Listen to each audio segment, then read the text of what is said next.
Hello, and welcome back to Intimate Encounters with Adam and Samantha. And today we have a very special guest with us. Somebody I actually met in Barcelona over the summer last year. Someone I haven't met yet before, but we've had a wonderful talk so far, and I know you're going to absolutely love this talk we have. And he has a very unique name. Yeah, most of our call we've had so far with him has been trying to pronounce it properly. If you watch one of our other episodes, we filmed recently with Oscar, you'll know that I really try. I really make it. I love trying to get names right, and I hate it if I can't do it right. I think they're really important. Anyway. So it's spelled, he's Portuguese. And he's talking to us from Brazil right now. Yes. And it's spelled Joao, but the A has a little tilde on it. And God, we're building this up so much. Way too much. Joao. And we're talking today about polyamory. And we think this is a really important topic, even though we haven't broached it yet. It's going to be kind of a 101 lesson to get you guys comfortable in talking and thinking about polyamory. Because it's something that we've both been thinking about. I've definitely been thinking about it a lot over the last, I'd say, year and a half. I've definitely had a lot of friends that are in these types of relationships. I've kind of delved into it a bit. I've met a lot of poly people, gone to poly groups. Yep. And I think it's super interesting, and it's really cool to think a bit outside of the box. Yeah. In terms of what is a correct relationship and monogamy versus and see someone who's doing it, and I believe has been doing it for quite some time. So, without further ado, we would like to ship it over to you. Joao. Can you tell us a bit about yourself, and how did you first introduce yourself, and how did you find out about poly, I guess? Okay, so hello guys. Hey. It's nice to be here chatting with you. Well, we've been talking about this for a few weeks, and I'm happy that the project is booming. And so I actually met Samantha last year over the summer, and we talked a bit about polyamory, and I guess that brought back her curiosity about the subject. So I'm from Brazil, but I've been living in Barcelona for the last 11 years. And about my relationship with polyamory, I actually heard about the term like 5 years ago, more or less. It was after a friend recommended me the book called The Ethical Slut, which is a book I recommend for people that are interested in the subject. It's a good introductory book on the subject. But I've actually had my first open relationship around 15 years ago. My first ever relationship was a monogamous relationship. I had a girlfriend for about a year when I got into university, and we broke up. It was also her first relationship, and as most people's first relationships, it had some good moments, but it ended up not working out.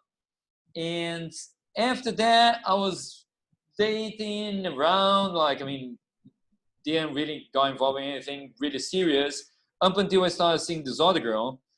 And then I really liked her, but when we met, I was seeing other two girls casually in stuff that I didn't think was going to lead to a relationship. And then when I met this girl, I remember the day that I was going over to her place and thinking, I think that today we're going to have the conversation and we're going to become boyfriend, girlfriend, monogamously. But in the conversation, it came up that she was seeing someone else. So I had this thought, you're seeing someone else, I'm seeing someone else. We've been seeing each other for a month so far. So why don't we just carry on like that and see what happens? And then that relationship continued open for 4 years. And we actually broke up when I moved to Barcelona. So I was moving out of Brazil, and I actually don't know how the relationship would have ended had I not moved, because it was feeling pretty comfortable, the fact that we really liked each other, and at the same time we were allowed to see other people, which in by then I already noticed that it takes a lot of the weight of the relationship. Like me, it doesn't feel like, oh my God, I'm wasting my time with this person while I could be seeing other people. So, well, here you can be with this person really close, and even if the relationship has some problems, you can still see other people. So at the time, I had no idea of I didn't know anyone else doing it, and I had never heard of the word polyamory.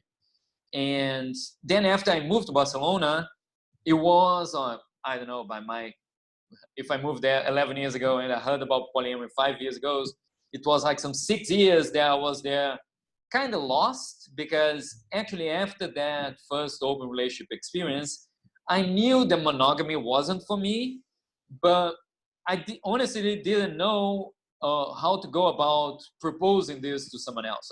So, hey, what about we date non-monogamously? Like, I mean, what about we have an open relationship from the start? Like, I honestly didn't know how to do it. And even after I got in touch with polyamory, it took me a while to get more comfortable with it and more secure that that's what I wanted. And up until the point where I could be more open about it, like say, yeah, I'm like this, I like to do that. This is how I see my relationships. And yeah, and I'm still like figuring out a lot, but now, yeah, I learned a lot already this last 5 years. For sure. I actually wanted to bring it back though to your first open relationship that you had.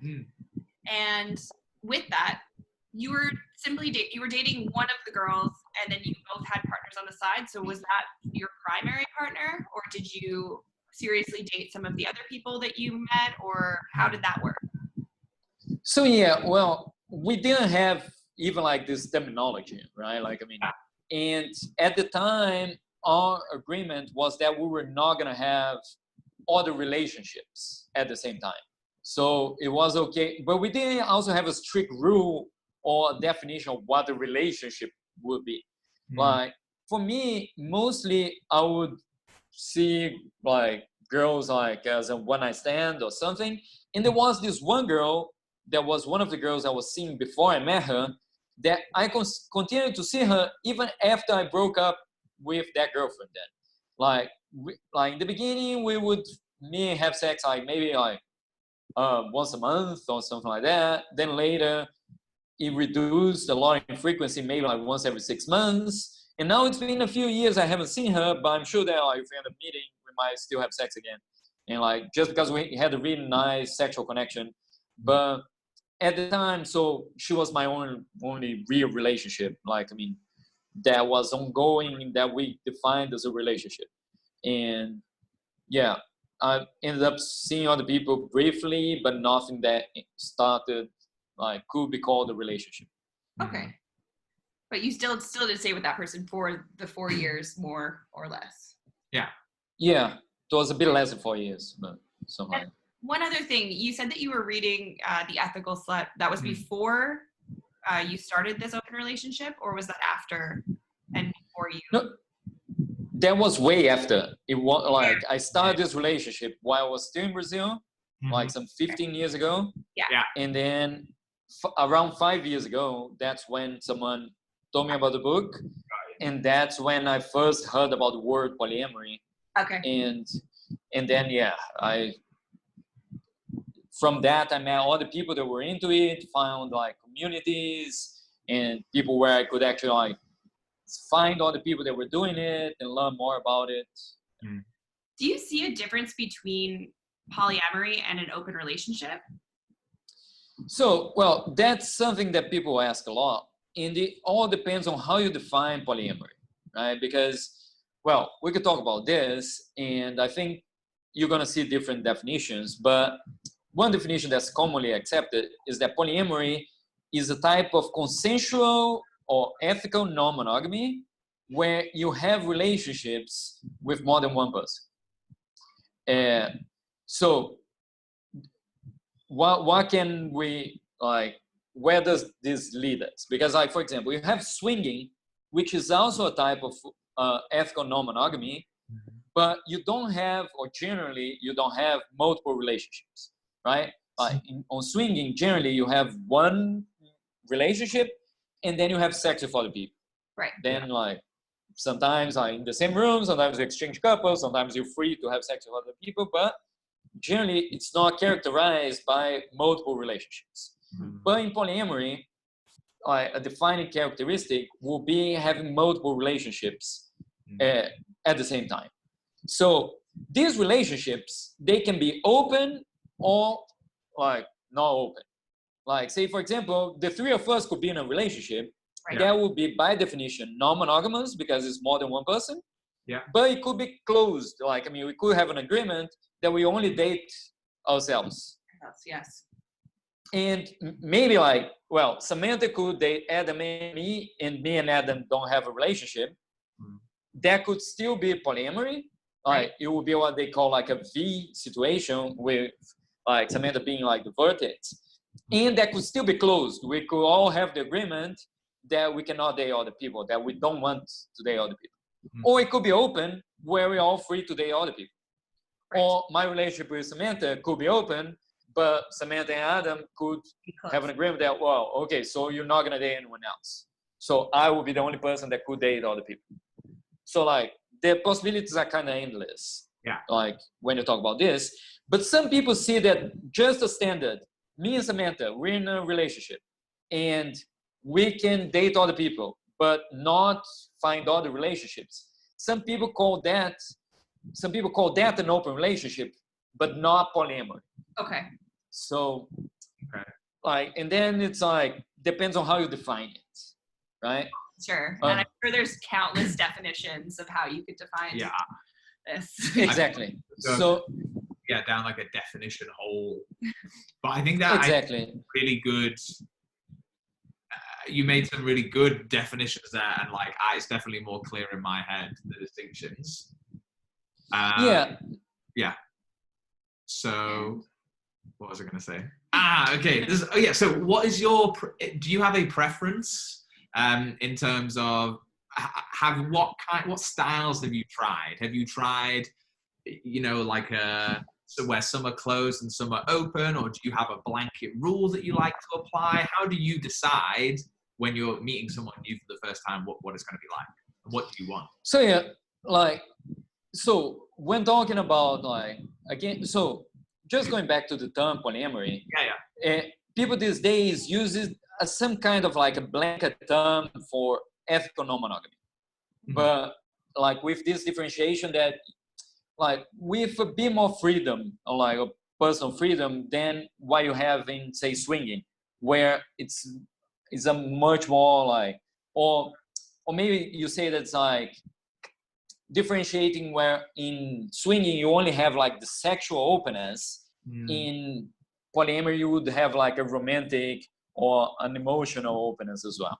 And so under this umbrella term, you have like hierarchical polyamory, or what people call that you have one relationship that is more important than others. So again, using the same example, you could say that you and Samantha have a relationship that will be a primary relationship, and then Samantha also dates me on what will be like a secondary relationship. So that's often not frowned upon these days as like, because then, so who has more rights than the other, or like saying that one relationship is more important or whatever.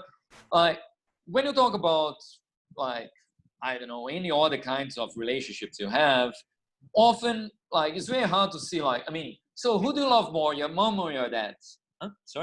Sorry, but you do have like a best friend. You do have regular friends, and you do have acquaintances. So that can totally translate into the relationship realm, and I don't see why it couldn't. I mean, maybe you can prefer your mom or your dad at a certain point in time. Yeah.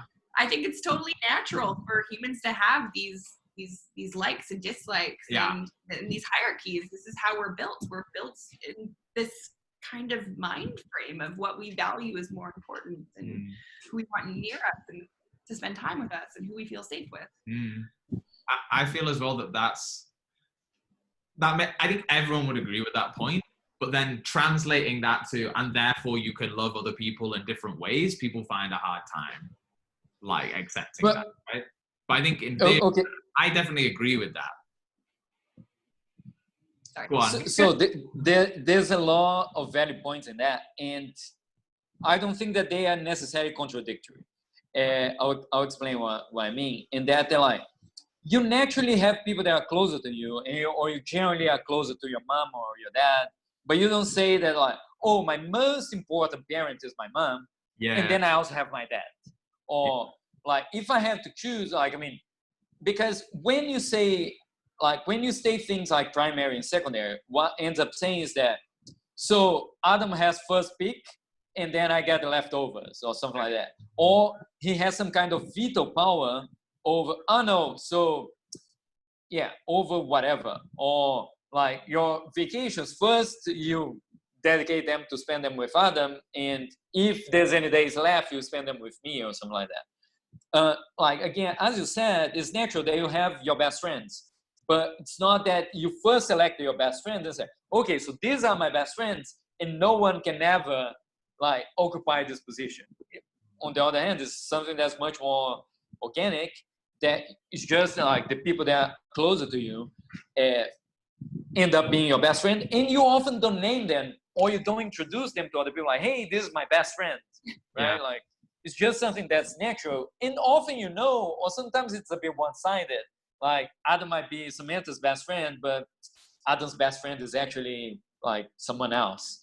And but that's okay. But that's okay. Like, often, like, I don't know, like, or like everyone else has a lot of different relationships, but they coexist in a way that like works out. The thing is, and it gets hairy, when we have in society this view that you can only love one person. Right? And then, like, this is so ingrained in everyone's minds and in society, in the law, and in the family structures and everything, that it's really hard to get around it. And the way I see it, these things like hierarchical, polyamory and all that, are a way of people transitioning into opening up more.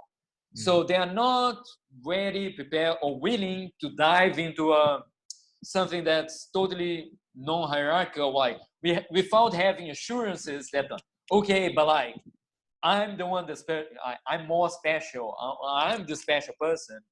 Like, so people sometimes pass through these kinds of relationships, and sometimes they backtrack. Like, sometimes they try to open up, and it doesn't work out. They go back and close the relationship, or go back to being monogamous, or sometimes they stay there a long time, or sometimes they just open up more. So, but the way I see it is that, like, living a truly open relationship has a lot of challenges, and it's not easy. It's not easy on a personal level. It's not easy managing the other people that are in a relationship, because if it's open, there are at least 2 other people involved, right? Because otherwise it's just monogamy. Right. And dealing with everyone else around you. Like, what do you do when you have a problem in this relationship? And then you go talk to your best friend who's monogamous, and then they're going to say, well, of course it doesn't work. Like, this polyamory thing is bullshit. Right?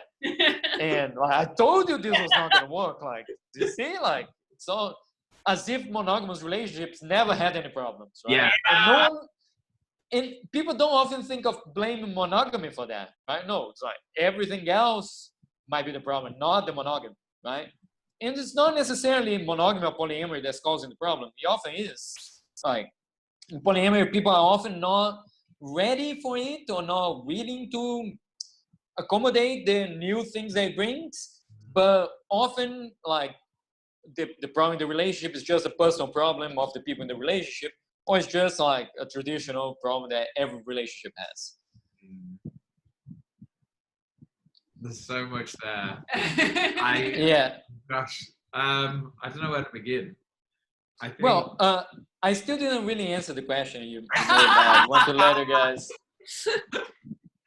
Okay. You do say a lot. It's all very interesting, but then I'm just like, okay, wait, what? You've led us down this road. One thing I wanted to quickly ask, emphasis on quickly. Okay. Is, so you said that it's something that naturally happens. So if you have a primary or a secondary, they can morph into that. And then over time, your primary could become your secondary, and you can have different favorites, and that's okay. And you can prefer certain people at different times, things like that. Did I interpret that correctly? I'm not sure, but I'll try to explain why I understood. So no hierarchy. No hierarchy. How does that look? How does a no hierarchy look? I guess, wait, can I just, before you answer that question, say that my experience of polyamory so far and what I've heard is usually this, I have a primary, or I have, and then other people who I'm kind of seeing around the side, or have my like two favorites. So I think it's awesome to hear your view that there is no hierarchy, and I can totally see how that's a higher level paradigm, and how, you know, let's just love everyone, and that's okay. But I guess, yeah, I just wanted to say that that's how I'd heard of it so far, so it's refreshing to hear your take on it. Well, okay, so I'm not saying there is no hierarchy, right? Yeah. Like, I mean, I'm not even saying that one is necessarily better than the other. I'm just saying that, well, on some styles, you're gonna have some specific types of problems, right? So when you have hierarchy, you might have these problems. But so, well, you might have guessed that like currently, or like what I'm trying to do right now is not to have a hierarchy between my relationships. And yeah, it leads to these kinds of problems where people say, well, but what if it's special, right? And then, well, I always try to make an analogy back to like, well, what if it was just friendships, right? Because even if you have a best friend, you don't necessarily put this friendship in front of the others, right? Like, I mean, if you set up to have lunch with one friend that today is not your best friend, and then your best friend say, hey, do you want to have lunch today? You might still say, well, I can't today because I'm having lunch with my secondary friend. And and I'm not gonna cancel with him just because you asked, but we can do it tomorrow or something. And your best friend is often not gonna take it as an offense or anything. Or he might say, well, but like today I really needed to talk to you, or something really important happened. And then you might go say, well, yeah, actually I can see with my other friend if we can reschedule, and then we'll do it. But it could happen the other way around. You could be having lunch with your best friend, and then a secondary friend could ask to have lunch with you, saying something really important happened, and you could still reschedule, right? The thing about like the primary, secondary, like the hierarchy, is when you have like certain rules that are, oh, so weekends are only for the primary or something like that people do have. Like these are rules that people have. They end up being unfair, even if the people agree to it, right? Like when you say, oh, but the secondary person or the people in the secondary relationship agree to those rules, right? So yeah, it's a very complicated discussion. And at this point, like, I mean, I have what I prefer to do, but I'm not here to judge what other people do or what's good for them or not, right? I'm not willing to put myself in certain positions, but like, I'm not gonna say that they don't work or that one way is better than the other. No, for sure. And I think that again, it comes down to personal preference and what feels most comfortable for you. And that's how relationships are in general. You have certain people you like to date. You have certain people you like to be friends with. You have certain ways that you like to go about things. So it totally makes sense. And I think the way you said in that analogy there, you're having lunch with your primary friend and your secondary friend calls, really sheds light on it and we both laughed every time you said that because it sounds so weird. It sounds so weird. So weird. As if we were having lunch and we were best friends, and then one of our secondary friends called and they had an absolute emergency. Obviously we'd go. Obviously sorry, we'd say, like obviously you would say, yeah, go and deal with that emergency. That's fine. If they were having like a sissy fit, like, oh my god, you never see me, and maybe that's or if they're constantly like that, a bit needy, or they can't deal with it, then that would be annoying. But I think comparing it to just friends is easier to understand. Oh, for sure. Yeah, I really like making the analogy back to friendships. Yeah. And usually sheds light on like, what is it that's making you uncomfortable about this other relationship exactly, right? Like, if there was a friend, would that bother you? Like, so it's the fact that I'm having sex with that person that bothers you, that I might prefer to have lunch with them today or something. And then I think it goes back to this difficulty that we as a society and as individuals have dealing with this sexual non-monogamy in that, right? Like, I mean, like having sex with more than one person is something that, like, in the open, right? Because cheating is something that's like, it's already established, it's been working for thousands of years, and people know exactly how that works, right? So the actual problem is when you talk about it, right? Like when you're open about it. So, Samantha, we have this relationship, but tonight I'm gonna go over and have sex with Adam just because I want to.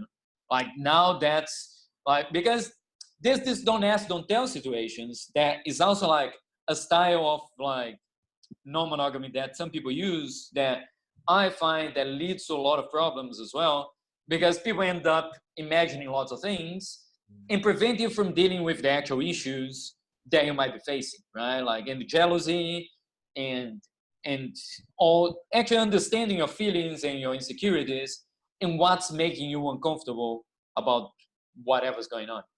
Right. So I'm actually curious about jealousy. Have you felt jealous in your relationships? Have people you've been like, obviously jealousy comes up. We're human. Obviously. I think that's the first thing I think of when I think of polyamory, is there's going to be so much jealousy, and I'm not sure how I'm going to be able to deal with this. Definitely coming from me, definitely coming from everybody, from everywhere. And tell us. Yeah. Tell us your secrets, or tell us what comes up. Yeah. Well, so yeah, that's a huge topic in polyamory, and like people that are polyamorous or identify with polyamory still feel jealousy, and that, or like you might feel jealous today and not tomorrow, and then again the other day, or not about one person but about another person. Or like in bisexual people, sometimes they feel jealous about the opposite sex but not same sex. Or like there's all flavors.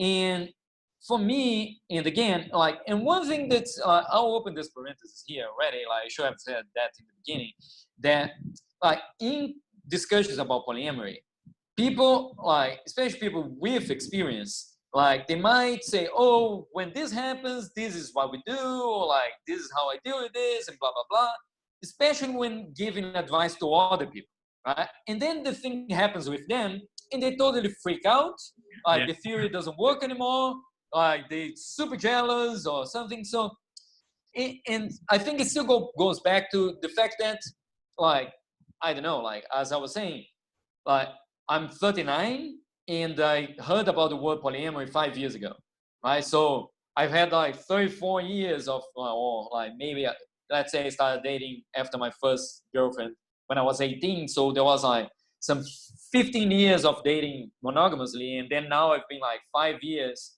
talking about this, right? So you see that you kind of go back to the beginning and you start dealing with like basic relationship problems as if you were a teenager again, right? Like, oh my God, how do I deal with this? And those things that you thought you were over, you're back into that.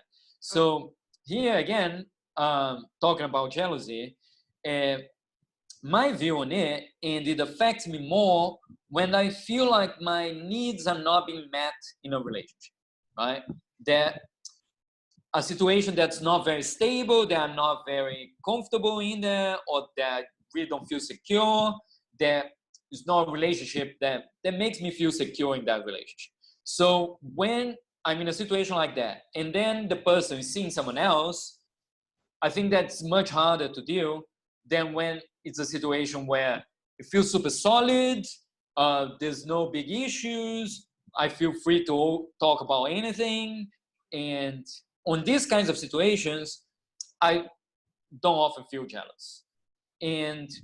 But one situation where, like, especially now that I have a bit more experience with it, I find myself more often in, is dealing with the other person's jealousy, right? Like, I mean, the person I'm in a relationship with, and then I'm seeing someone else, and then that first person is feeling jealous. And then I see myself in the other situation, and then I have to think about the same things and then try to make the person feel more secure and try to understand the other person's jealousy, where is it coming from?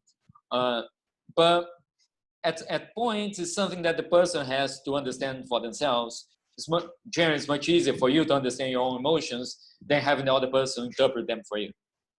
No, for sure. And I mean, just what you said about jealousy, you get that in monogamous relationships, you get that in dating, you get that in everything. So it doesn't really sound like it changes that much. I feel like to me, it sounds like it would come up more often. Does it come up more often? Well, it's hard for me to say because I don't have a strong monogamy parameter of comparison, right? Like my days of monogamy are kind of like long gone. But the thing is, when you're open, you are facing the situation more, right? Because when you're not open, like if you are like strictly monogamous, you kind of avoid the problem by not facing the problem, right? So like, I mean, when there's that new hot intern at like your like partner's job, like he's not gonna come to you and say, "Whoa, there's a new hot intern at the company." He's gonna talk about that with his friends, but not with the partner, right? Yeah. And that's one big advantage I find in open relationships or polyamory, because it generally allows you to be more open and more honest about everything. And still, like, one of the issues people name when talking about open relationships or polyamory is that, oh my God, I would feel afraid that my partner will leave me for someone else, right? Because as he's in touch or dating or having sex with so many other people.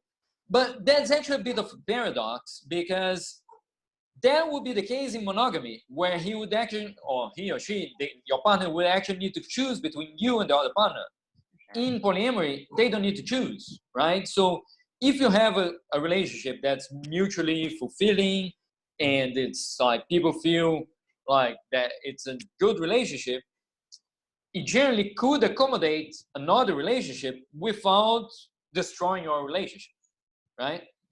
It can generate some insecurity, or you can feel threatened, like, especially because, well, we often talk about different relationships feeling different needs.